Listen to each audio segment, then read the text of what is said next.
Sir Sajjala Ramakrishna Reddy arrest అనే వార్తలు వినిపిస్తున్నాయి సార్. ఎందుకు అంటే లిక్కర్ స్కామ్ లో అరెస్ట్ అయ్యే అవకాశం ఉంది అంటున్నారు. ఈ liquor scam actually Delhi scam కన్నా కూడా చాలా పెద్దది, ఆంధ్రప్రదేశ్ లో జరిగిన లిక్కర్ స్కామ్ అంటున్నారు.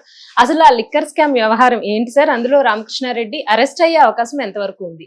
ఖచ్చితంగా ఢిల్లీ లిక్కర్ స్కామ్ కంటే కూడా ఇప్పుడు వీళ్ళు చెప్తున్న ఏపీ లిక్కర్ స్కామ్ పెద్దది. ఎందుకంటే ఢిల్లీ లిక్కర్ స్కామ్ అంతా కలిపి 100 కోట్లు దాంట్లో ఇన్వాల్వ్ అయింది. 100 కోట్లు ఆప్కి పార్టీ ఫండ్ గా తీసుకున్నారు అనేది ప్రధానంగా ఆరోపణ. కానీ దీంట్లో 1,00,000 కోట్లు జగన్ తిన్నాడనేది ఇప్పటికి ప్రాథమికంగా ఉన్న ఆరోపణ. అంటే సంవత్సరానికి 25,000 కోట్ల పైన దాంట్లో మిస్యూజ్ అయిందని. ఇది యాక్చువల్ గా గతంలో పురంధేశ్వరే దీని మీద హోంశాఖకు కూడా డీటెయిల్ గా ఫైల్ సబ్మిట్ చేసింది. ఆమె గ్రౌండ్ వర్క్ కూడా తనే సొంతంగా కొన్ని బ్రాందీ షాపులకి వెళ్ళి, వైన్ షాపులకి వెళ్ళి ఆమె పరిశీలించి ఇవన్నీ చేసి ఆమె డీటెయిల్ గా పెట్టింది. సో దాని తర్వాత అంటే ఆమె చెప్పింది ఏంటంటే ఇది మొత్తం గవర్నమెంట్ ఆధ్వర్యంలో నడిచే లిక్కర్ షాపు పాలసీ. ఢిల్లీలో రివర్స్. ఢిల్లీలో ఏంటంటే గవర్నమెంట్ లిక్కర్ షాపుల్ని రద్దు చేసి ప్రైవేట్ వాళ్ళకి ఇవ్వడం, ఆ ప్రైవేట్ వాళ్ళ దగ్గర నుంచి ముడుపులు తీసుకోవడం. అందులో కింగ్ అనవద్దు, క్వీన్ పిన్ అనొచ్చు ఈ మన కవిత. ఇక్కడేమో రివర్స్, ప్రైవేట్ గా ఉన్న వాటిని గవర్నమెంట్ దీంట్లో ఆధ్వర్యంలోకి నడపడం. దాంట్లో ఏంటంటే లావాదేవీలన్నీ కూడా క్యాష్ రూపంలోనే నడపడం. మామూలుగా ఇవాళ కొబ్బరికాయల దగ్గర నుంచి, కూరగాయల దగ్గర నుంచి చివరికి భిక్షగాళ్ళు కూడా యూపీఐ ద్వారానే చేస్తున్నారు. అట్లాంటిది జగన్ మాత్రం దాన్ని డీటెయిల్లో లేకుండా ఇది క్యాష్ పెట్టాడు, దీంట్లో అవినీతి కోసమే ఇలా పెట్టాడు అనేది ఆమె ఆరోపణ. దాన్ని వీళ్ళు ఒప్పుకోవట్లేదు, అది వేరే విషయం. ఏదేమైనా అది కోర్టులో తేలాల్సింది. అయితే దీని మీద చంద్రబాబు వచ్చిన తర్వాత ఏపీసీఐడికి కేసు అప్పగించారు. ఏపీసీఐడి కేసు పెట్టింది. అయితే ఏపీసీఐడి అనుకున్నంత వేగంగా గాను ఎఫిషియెంట్ గా కానీ ముందుకు పోవట్లేదు అని చెప్పి దీని మీద ఒక సిట్ చంద్రబాబు ప్రభుత్వం వేసింది. ఇప్పుడు ఈ రోజు మార్నింగ్ నుంచి లేదా నిన్న నైట్ నుంచి ఒక వార్త బయటకు వచ్చింది. అదేంటంటే సజ్జల రామకృష్ణారెడ్డి ఇప్పుడు అరెస్ట్ అవ్వబోతున్నాడు ఈ కేసులో అని ఒక వార్త బయటకు వచ్చింది. ఆల్రెడీ చాలా మంది పేర్లు కూడా పెట్టారు. అందులో Ramesh Reddy, Vasudev Reddy, Karimulla, OSD Venugopalu, Nageswararao, ES Sauri, CI Ramesh, DGM Charanam, BC Satyaprasad, వీళ్ళ పేర్లు ఇప్పటి వరకు ఈ కేసులో ఉన్నాయి. అంటే జగన్ వీళ్ళు కాకుండా ఇప్పుడు సజ్జల రామకృష్ణారెడ్డి మనకు తెలుసు, ఆయన సకల శాఖ మంత్రిగా జగన్తో ఉన్నాడు. సో ఆయన కూడా ఇప్పుడు ఇన్వాల్వ్ అయినట్టుగా వచ్చింది. కొత్తగా ఏమొచ్చిందంటే ఆడిట్ రిపోర్ట్ వచ్చింది. ఎక్సైజ్ శాఖకు సంబంధించి ఆడిట్ రిపోర్టు.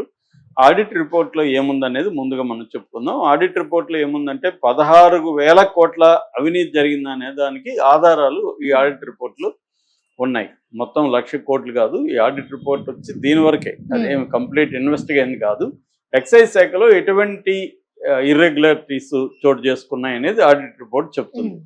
అందులో వాళ్ళు చెప్తున్నది ఏమంటే సజ్జల బంధువు సంబంధించిన ఒక కంపెనీ విశిష్ట బిజినెస్ సొల్యూషన్స్ ప్రైవేట్ లిమిటెడ్ అనే కంపెనీ అవినీతికి పాల్పడింది. దీంట్లోనే మామూలుగా ఏంటంటే ఎక్సైజ్ శాఖ ఢిల్లీకి సంబంధించిన టీసీఐఎల్ అనే ఒక సంస్థతో సాఫ్ట్వేర్ ప్రోగ్రామింగ్, మెయింటెనెన్స్ వాటికి సంబంధించి ఒక ఒప్పందం చేసుకుంది.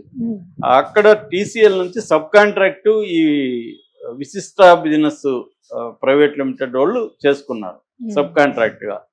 సో దీంట్లో వీళ్ళు ఏం చేశారంటే దాదాపు 7,39,739,739 రూపాయలు, అంటే 7 లక్షల చిల్లర అనుకున్నాం, 7,40,000 అనుకుంటే అంత చెల్లించారు. దానికి సంబంధించి ఒక ఎర్రర్ వచ్చింది. దీన్ని సంబంధించి ఆల్రెడీ వీళ్ళకి నోటీస్ ఇచ్చినా కూడా 6 months వరకు ఇప్పుడు వాళ్ళ నుంచి ఏమీ రిప్లై రాలేదు ఈ విశిష్ట సంస్థ నుంచి.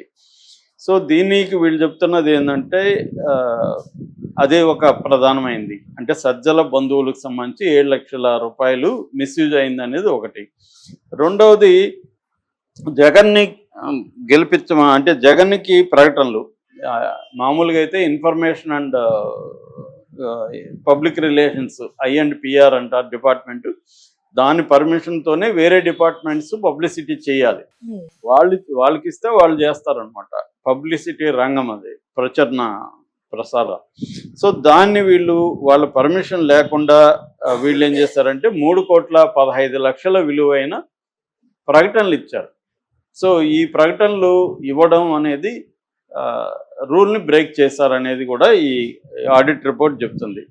అట్లాగే ఒక 71 లక్షలు పెట్టి ఎక్సైజ్ శాఖ నిధులు సీసీటీవీలు కొనుగోలు చేశారు. దానికి కూడా ఎటువంటి అనుమతులు లేవని చెప్తుంది. అట్లాగే బ్యాంకుల ద్వారా ఎన్సిడి రుణాలు అంటారు. ఎన్సిడి రుణాలు నాన్ కమర్షియల్ డిబెంచర్స్ అంటారు అనమాట. ఆ డిబెంచర్స్ రూపంలో 8,305 కోట్లు తీసుకున్నారని, అది కూడా ప్రొసీజరల్ ల్యాప్సెస్ అని. అట్లాగే 2022-23కి 1,500 కోట్లు ఇతర పనులకు చేసుకున్నారు, అది కూడా స్పెసిఫిక్గా లేదు. అంటే ఇక్కడంతా ఏంటంటే ఆర్థిక పరమైన లావాదేవీల్లో ఎటువంటి ఇర్రెగ్యులారిటీస్ ఉన్నాయనేది ఈ ఆడిట్ రిపోర్ట్ చెప్పింది అనమాట.